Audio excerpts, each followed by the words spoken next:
Hello friends, educate Bharat में मैं आपका स्वागत करती हूँ।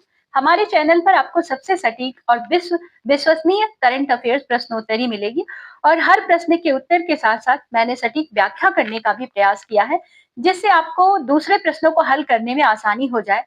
ऐसी सभी परीक्षाएं जिसमें समसामयिक घटनाओं से संबंधित प्रश्न पूछे जाते हैं, उनके लिए ये प्रश्न बहुत महत्वपूर्ण है। करंट अफेयर्स से जुड़ा आपका कोई भी प्रश्न गलत नहीं होगा। तो आइए शुरू करते हैं देर न करते हुए। हाल ही में किस संगठन ने global strategic preparedness readiness and response plan शुरू किया है या लॉन्च किया है? तो इस संस्था का नाम है विश्व स्वास्थ्य संगठन। बात कर लेते हैं विश्व स्वास्थ्य संगठन WHO ने strategic preparedness and response plan SPRP launch किया है। इसका उद्देश्य है डेंगू और अन्य एंडीज जैसे फैलने वाले आर्बो वायरस जैसे जीका और चिकनगुनिया से लड़ने के लिए एक समन्वित वैश्विक प्रतिक्रिया को तैयार करना है। एसपीआरपी 1 वर्ष से अधिक समय तक चलेगा, सितंबर 2025 तक। यह 5 प्रमुख घटकों पर केंद्रित है: आपातकालीन समन्वय, सहयोगी निगरानी, समुदाय सुरक्षा, सुरक्षित और विस्तार योग्य देखभाल और प्रतिवादों तक पहुंच। एसपीआरपी अन्य वैश्विक पहलों के साथ समन्वित है और जिसमें ग्लोबल वेक्टर कंट्रोल रेस्पॉन्स 2017 से लेकर के 2030 और ग्लोबल एंडोवायरस इनिशिएटिव भी शामिल है।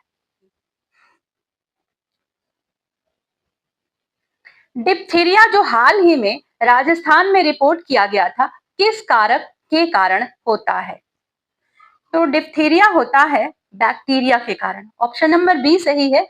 डिप्थीरिया के बढ़ते मामलों के कारण WHO की एक टीम है जो राजस्थान के डीग पहुंची। डिप्थीरिया एक संक्रामक बीमारी है जो बैक्टीरिया कॉरिने बैक्टीरियम डिप्थीरिया के कारण होती है और यह मुख्य रूप से श्वसन प्रणाली को प्रभावित करती है। खासकर नवजात से 16 वर्ष तक के बच्चों में यह बीमारी ज्यादा देखने को मिलती है। यह बीमारी संक्रमित व्यक्ति के खांसने या छींकने से फैलती है। डिप्थीरिया को वैक्सीन के माध्यम से रोका जा सकता है और अक्सर टेटनस, पर्टुसिस, हेपेटाइटिस बी और पोलियो के साथ मिलाई जाती है। इसको माना जाता है ऐसा।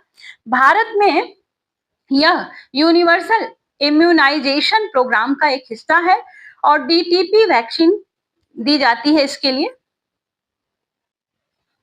अंतरराष्ट्रीय कंटेनर ट्रांसशिपमेंट पोर्ट ICTP, जिसे हाल ही में भारत के 13वें प्रमुख बंदरगाह के रूप में नामित किया गया है, किस द्वीप पर स्थित है?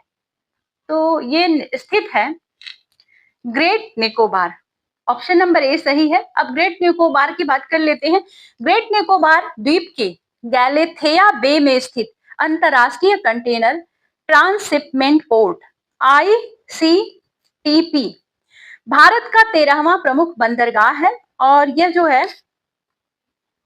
ये बंदरगाह जो है पूर्व पश्चिम अंतरराष्ट्रीय व्यापार मार्ग पर रणनीतिक रूप से स्थित है। सिंगापुर, क्लांग और कोलंबो जैसे प्रमुख केंद्रों के निकट है। यह बंदरगाह मलक्का जलडमरू मध्य से 40 समुद्री मील की दूरी पर है, जो वैश्विक समुद्री व्यापार का 35% संभालता है। ICTP का उद्देश्य भारत की विदेशी बंदरगाहों पर निर्भरता को कम करना है, क्योंकि जो वर्तमान में है भारत के 75% जो ट्रांसशिपमेंट कार्गो का संचालन विदेशों में होता है, यह भारत के पूर्वी तट बांग्लादेश और म्यांमार से आने वाले कार्गो के लिए ट्रांसशिपमेंट हब के रूप में बड़ी संभावनाएं रखता है। हाल ही में डिसलेक्सिया के प्रति जागरूकता बढ़ाने के लिए शुरू किए गए अभियान का नाम क्या है? डिसलेक्सिया, तो इस अभियान का नाम है एक्ट फॉर डिसलेक्सिया।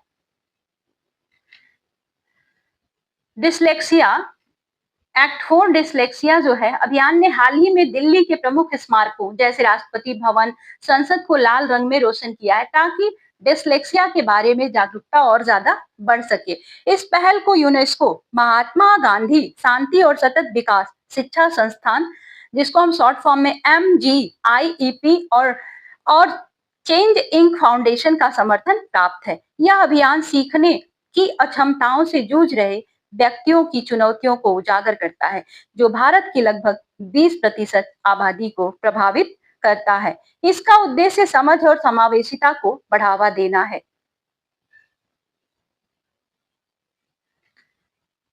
एल्स्टोनिया स्कॉलरीज क्या है, जो हाल में ही समाचार पत्रों में देखा गया? तो ये है उष्ण कटिबंधीय एक वृक्ष है। चक्रवात डाना ने कोलकाता में भारी बारिश लाई, जिससे चटीम के पेड़ एल्स्टोनिया स्कॉलरीज ने अपनी तेज गंध वाली फूलों को गिरा दिया, जिससे एलर्जी और अस्थमा के रोगियों को राहत मिल गई। यह डॉगबेन परिवार का एक उष्ण कटिबंधीय वृक्ष है, जिसे एल्स्टोनिया स्कॉलरीज, जिसे ब्लैक बोर्ड टी या स्कॉलर ट्री या डेविल्स ट्री भी कहा जाता है। अब बात कर लेते हैं, भारत में इसे सप्तपर्णी के नाम से जाना जाता है। इसके 7 पत्ते होते हैं जो गुच्छों के रूप में होते हैं। यह शरद ऋतु में सुगंधित और हरे सफेद फूल इस पर खिलते हैं। Solar energy corporation of India SECI limited किस मंत्रालय के अधीन काम करता है? तो ये किस मंत्रालय के अधीन काम करता है फ्रेंड्स? ये काम करता है नवीन और नवीकरणीय ऊर्जा मंत्रालय के अंतर्गत। Solar energy corporation of India पर रिश्वत के प्रमुख आरोप इस समय लगे हुए हैं। यह भारत के नवीकरणीय ऊर्जा क्षेत्र में एक प्रमुख सार्वजनिक क्षेत्र का उपक्रम है, जो नवीन और नवीकरणीय ऊर्जा मंत्रालय MNRE के अधीन है। MNRE 2011 में स्थापित SECI पहले एक गैर लाभकारी कंपनी थी। 2015 में व्यवसायिक इकाई बन गई। SECI नवीकरणीय ऊर्जा को समर्पित एकमात्र केंद्रीय सार्वजनिक क्षेत्र का उपक्रम है। यह भारत के राष्ट्रीय सौर मिशन और सौर पवन हाइब्रिड जैसी नवीकरणीय ऊर्जा परियोजनाओं के कार्यान्वयन में महत्वपूर्ण भूमिका निभाता है।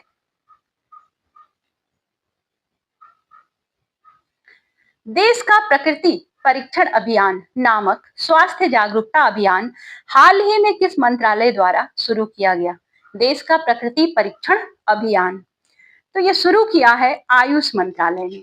देश का प्रकृति परीक्षण अभियान एक स्वास्थ्य जागरूकता अभियान है, जो नागरिकों को उनकी अद्वितीय आयुर्वेदिक प्रकृति या शरीर मन संरचना के बारे में शिक्षित करने के लिए शुरू किया गया है।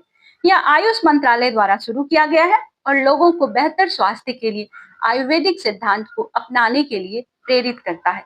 वर्तमान में 10,000 से अधिक स्वयंसेवक इसमें शामिल हैं।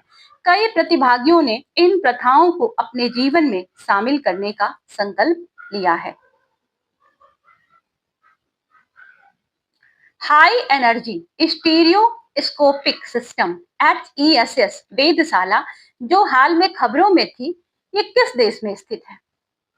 तो फ्रेंड्स, ये नामीबिया में स्थित है। नामीबिया में high energy stereoscopic system HESS वेधशाला के वैज्ञानिकों ने 40 टेराए इलेक्ट्रॉन वोल्ट की रिकॉर्ड ऊर्जा स्तरों वाले कास्मिक किरणों का पता लगाया है। HESS जो है नामीबिया के खोमास हाईलैंड्स में चेरिंग कोव टेलीस्कोप की एक श्रृंखला है, जो 2003 से ही संचालित है। यह गामा किरणों का अवलोकन करती है, जो हिंसक ब्रह्मांडीय घटनाओं से उत्पन्न होती है। दक्षिणी गोलार्ध में स्थित है। यह मिल्की वे और दूरस्थ आकाश गंगाओं में स्रोतों पर केंद्रित है। वायुमंडल में वायु अणुओं के साथ इंटरेक्शन के माध्यम से गामा किरणों का अप्रत्यक्ष रूप से पता लगाता है, क्योंकि वे पृथ्वी के वायुमंडल में प्रवेश नहीं कर सकती। हर साल गुलामी उन्मूलन के लिए अंतर्राष्ट्रीय दिवस किस दिन मनाया जाता है? गुलामी उन्मूलन, तो इसके लिए अंतर्राष्ट्रीय दिवस मनाया जाता है 2 दिसंबर को। गुलामी उन्मूलन के लिए अंतर्राष्ट्रीय दिवस 2 दिसंबर को मनाया जाता है, ताकि आधुनिक गुलामी और मानव तस्करी के प्रति जागरूकता को बढ़ाया जा सके, मानवाधिकारों को बढ़ावा दिया जा सके। यह दिन 1949 में तस्करी और शोषण को रोकने के लिए संयुक्त राष्ट्र संधि के अंगीकरण का प्रतीक है।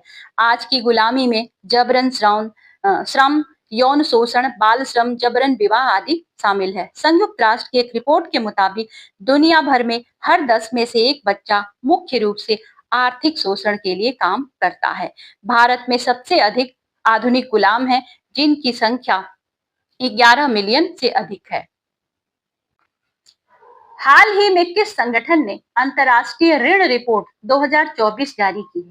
अंतर्राष्ट्रीय ऋण रिपोर्ट, तो ये संस्था का नाम है विश्व बैंक। विश्व बैंक ने 2024 की अंतर्राष्ट्रीय ऋण रिपोर्ट आईडीआर जारी की। यह रिपोर्ट निम्न और मध्यम आय वाले देशों के बाहरी ऋण को कवर करती है। 2023 में एलएमआईसीएस का कुल बाहरी ऋण 2.4% से बढ़कर 8.8 ट्रिलियन डॉलर हो गया। इस वृद्धि के प्रमुख कारणों में उच्च आय वाले देशों की सख्त मौद्रिक नीतियों के कारण उच्च ब्याज दरें, मुद्रास्फीति, मुद्रा अवमूल्यन और वैश्विक आर्थिक अनिश्चितता है। बांग्लादेश और भारत जैसे देशों ने ब्याज भुगतान में 90% से अधिक वृद्धि देखी गई। बढ़ता ऋण बजट पर दबाव डालता है, ये तो सभी को पता है, जिससे शिक्षा, स्वास्थ्य और पर्यावरणीय कार्यक्रमों जैसे महत्वपूर्ण क्षेत्रों पर असर पड़ता है। फ्रेंड्स, आज के वीडियो में बस इतना ही। मिलते हैं हम आपसे नेक्स्ट वीडियो में। तब तक के लिए गुड बाय।